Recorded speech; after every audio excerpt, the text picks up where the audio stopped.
In the summer of 1969, two neighboring countries declared war on each other. Bombs were dropped, soldiers were killed, thousands of civilians fled their homes. The war lasted 100 hours, and it began because of a football match. Welcome back to Mind Vault. This is the true story of the football war, Honduras versus El Salvador. The background: 1969, Central America. Honduras and El Salvador were already on the edge.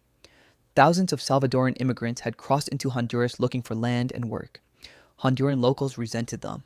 Tensions were boiling. Then came the FIFA World Cup qualifiers. Honduras versus El Salvador. 3 matches to decide who goes to the 1970 World Cup in Mexico. What should have been football became something far darker. The first match, Tegucigalpa, June 8, 1969. Tegucigalpa, Honduras, the first match. The night before the match, Honduran fans surrounded the Salvadoran team hotel. All night they banged drums, threw rocks at windows, and screamed. Nobody slept. El Salvador lost 1-0, exhausted, humiliated, psychologically destroyed. Back in El Salvador, an 18-year-old girl named Amelia Bolaños was watching the match on television. When Honduras scored the winning goal, she picked up her father's pistol and shot herself in the heart. The Salvadoran government gave her a state funeral. Her coffin was carried by the national football team. The president walked behind it. A football match had already claimed its first life. The second match, San Salvador, June 15th, 1969. The second match, this time in El Salvador. El Salvador took revenge. Honduran fans were attacked outside the stadium. Their bus was pelted with rocks and rotten eggs. The Honduran flag was burned.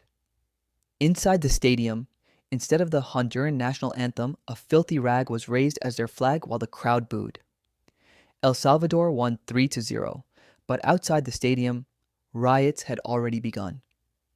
Honduran immigrants living in El Salvador were attacked in the streets. Homes were burned. People were beaten. Honduras responded by expelling all Salvadoran immigrants from their country. 300,000 people forced out overnight. The third match, war declared. June 26, 1969, Mexico City, the deciding match, neutral ground. Both teams knew this was bigger than football now. Soldiers were massing on the border. Politicians were making threats. Newspapers were calling for war. El Salvador won 3-2 in extra time. They were going to the World Cup. 4 days later, on July 14, 1969, the Salvadoran Air Force launched airstrikes on Honduras. Planes, bombs, ground troops. A football match had started a war, the 100-hour war. The war lasted exactly 100 hours.